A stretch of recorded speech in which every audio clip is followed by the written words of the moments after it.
In 2015, Coast Guard officer Adrian Loya shocked the nation with a violent act that no one saw coming.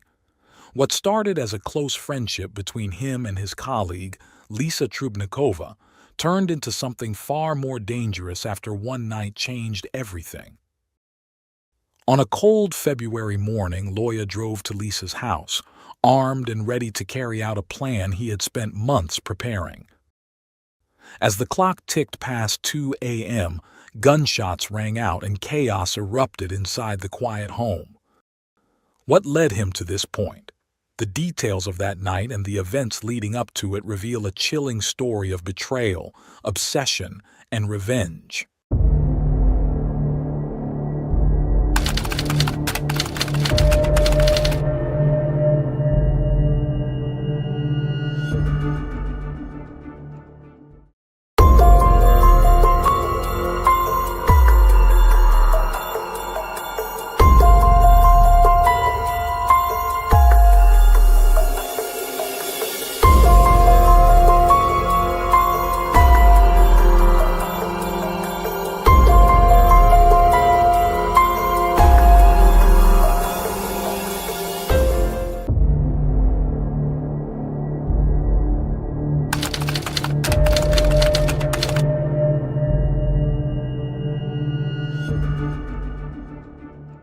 Adrian Loya was born in Texas in 1984 and grew up there. After finishing high school, he joined the Coast Guard as an IT specialist. His friends often said that Loya was destined to be a soldier, excelling in technical skills and displaying a diligent work ethic. His military career was relatively calm until the arrival of a subordinate, Lisa Trubnikova. Lisa, also from Texas, came from a religious but strict family. She was known for her strong sense of duty but also had a side she kept hidden. She was a lesbian raised in a conservative religious environment. She kept this part of her life private until she joined the Coast Guard. Shortly after enlisting, she met Anna Trubnikova, a colleague she fell in love with. They planned to get married when the time was right, officially becoming a same-sex couple. For years, the U.S. military followed the "don't ask, don't tell" policy regarding homosexual relationships. The rule meant that while the military didn't openly support LGBTQ+ service members, superior officers were also prohibited from asking about the sexual orientations of their subordinates unless there was concrete evidence. As long as individuals didn't disclose their orientation, they couldn't be exposed or discharged.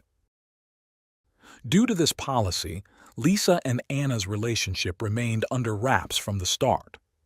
In 2012, Lisa was reassigned by the Coast Guard from California to Kodiak Island, Alaska, a drastically different climate from sunny California. Unfortunately, this move put thousands of miles between Lisa and Anna, making their long-distance relationship challenging. During this time, Lisa found some comfort in the presence of a male superior officer. This superior was Adrian Loya, also from Texas, which helped establish a common ground between Lisa and Loya. Loya's exceptional skills, strong work ethic, and caring attitude toward his team earned Lisa's deep admiration. They became close friends like brother and sister, spending time together watching TV, celebrating holidays, and enjoying shared activities outside of work. However, the dynamic shifted when Lisa's fiancée Anna visited just before Thanksgiving in 2013. During the Thanksgiving dinner, which Lisa had invited Loya to out of friendship, Anna sensed a strange vibe between her partner and Loya. While Lisa and Loya enjoyed the evening, Anna felt increasingly uncomfortable and noticed a subtle connection between the two. After Loya left, Anna voiced her concerns and insisted that Lisa distance herself from him. But Lisa dismissed Anna's request, believing that even married couples needed their own space, especially considering her work relationship with Loya. Despite Anna's discomfort, Lisa continued her close friendship with Loya without telling her partner. This tense triangle remained until Lisa and Anna were legally married. A few months later, Anna had to leave the island for a business trip, leaving Lisa at home one evening, bored and alone.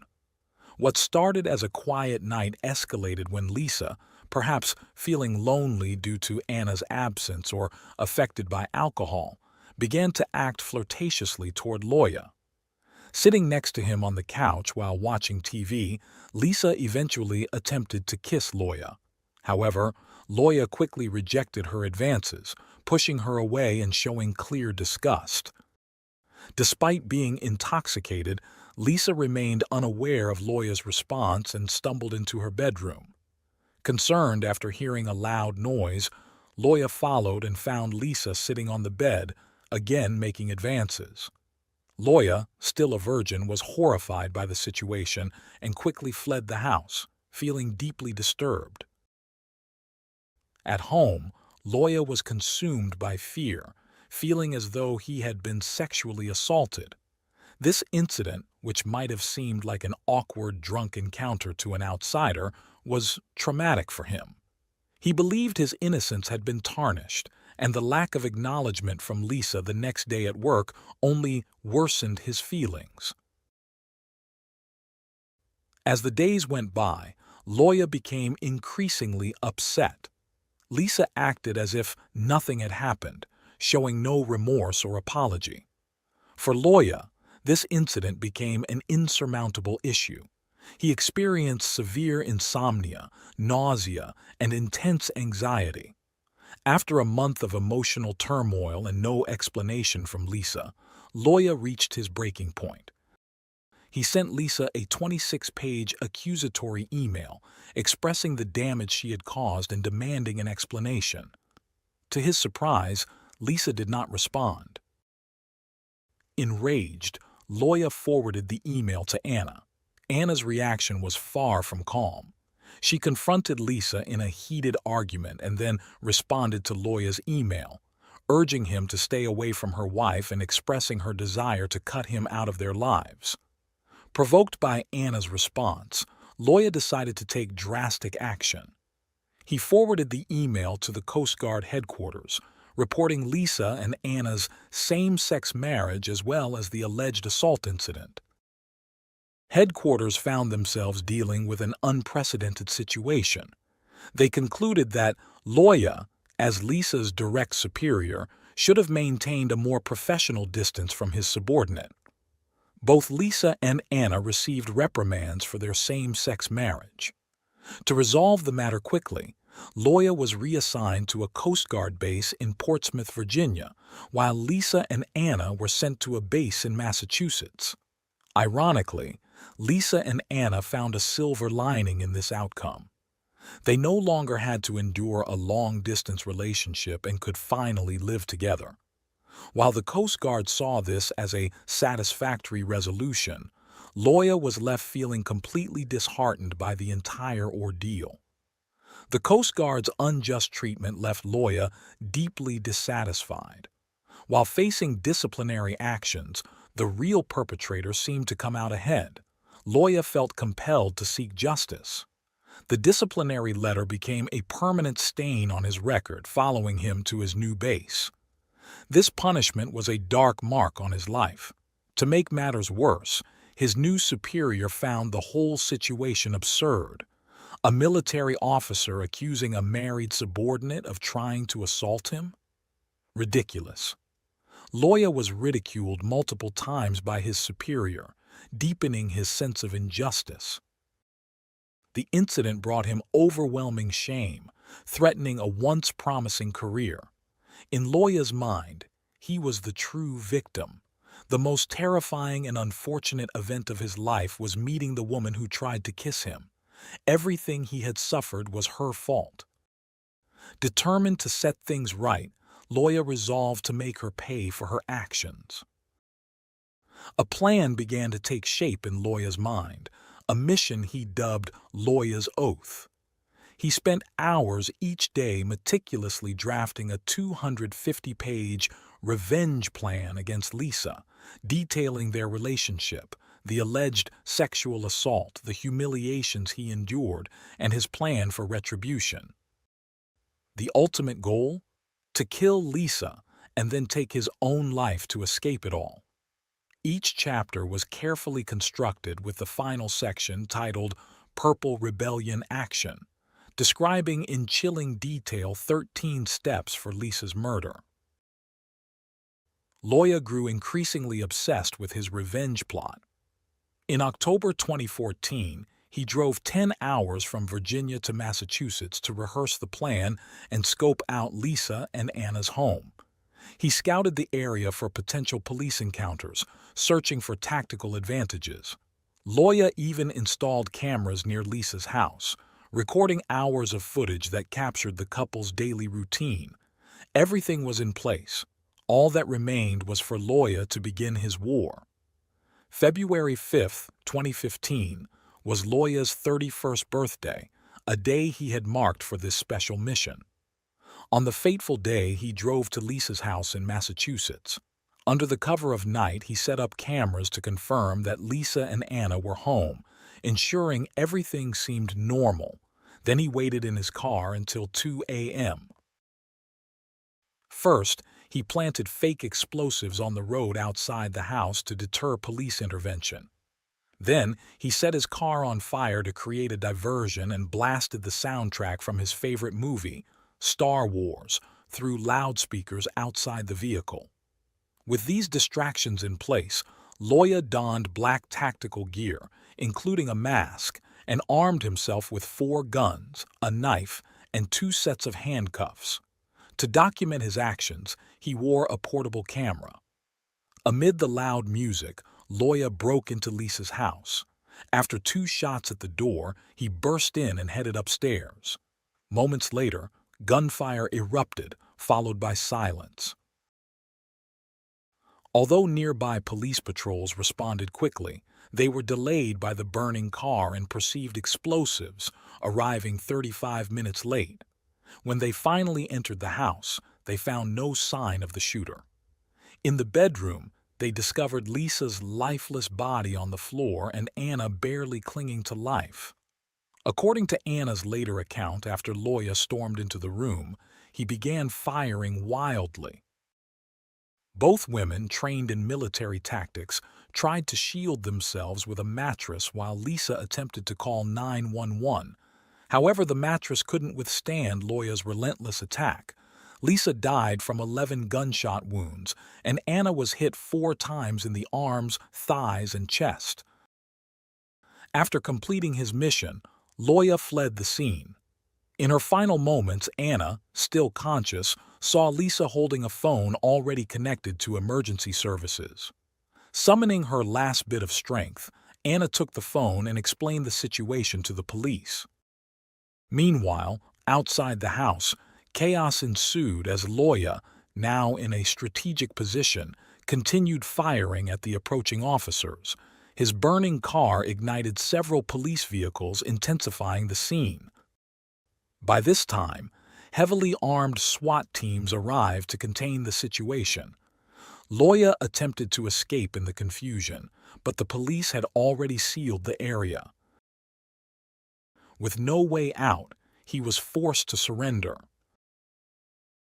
Once the area was secured, paramedics were finally able to enter the house and provide aid. Despite their efforts, Lisa could not be saved, but Anna survived after extensive medical treatment. A police officer shot by Loya also survived, though he was left with a permanent disability from a bullet lodged in his spine. Following his arrest, Loya remained intoxicated by the spectacle he had orchestrated. During police interrogations, he expressed pride and satisfaction, believing his revenge had been a success. In his mind, this act had redeemed him from the humiliation he had endured over the past 2 years. Loya's trial began in August 2015. He faced 30 charges, a shocking reality for someone with no prior criminal record or history of misconduct. During the trial, Loya pleaded not guilty. His defense argued that he suffered from a mental disorder that impaired his judgment, a claim supported by most mental health experts. However, they agreed that his condition did not absolve him of responsibility for his actions. For 2 years, the case revolved around Loya's mental health issues. It wasn't until 2017 that a grand jury reached a decision. After 2 weeks of intense testimony and 3 days of deliberation, the jury unanimously found Loya guilty of first-degree murder. He was sentenced to life without parole, along with additional sentences for weapons, assault, and burglary charges. In March 2019, Loya's defense attorney appealed to the Massachusetts Superior Court to overturn the previous verdict. They argued that Loya had been sexually harassed by the victim and had never received an apology, which was a major factor in his plan for revenge. Additionally, they claimed that Loya's actions, including setting the car on fire and planting fake explosives, were not intended to hinder the victim's rescue, but to provoke a police shootout that would lead to his own death, factors not considered by the original jury. It became clear that the defense had abandoned its earlier strategy of claiming innocence and was now seeking to reduce Loya's culpability. However, the Superior Court judge ultimately rejected their request. Reading this, you might find Loya's actions completely irrational. Was his extreme reaction really necessary just because a woman touched him? Could such an act of furious revenge ever be justified? The case has sparked significant debate. The focus is not just on the incident itself, but on its underlying cause. Some argue that Loya's intense reaction stemmed from his aversion to homosexuality.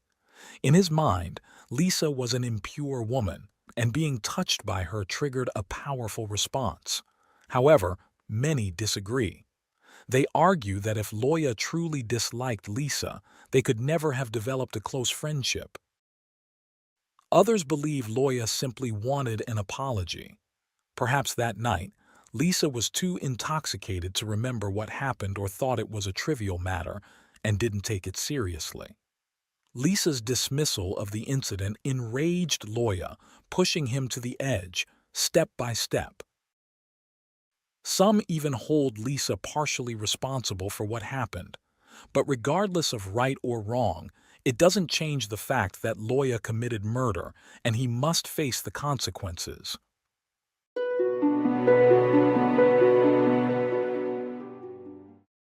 Thanks for tuning in to Unreal True Crime. If you're intrigued by mysteries from around the world, check out our new channel, Latin Crimes, where we dive into the gripping true crime stories of Latin America. Don't miss out. Subscribe now for more thrilling investigations.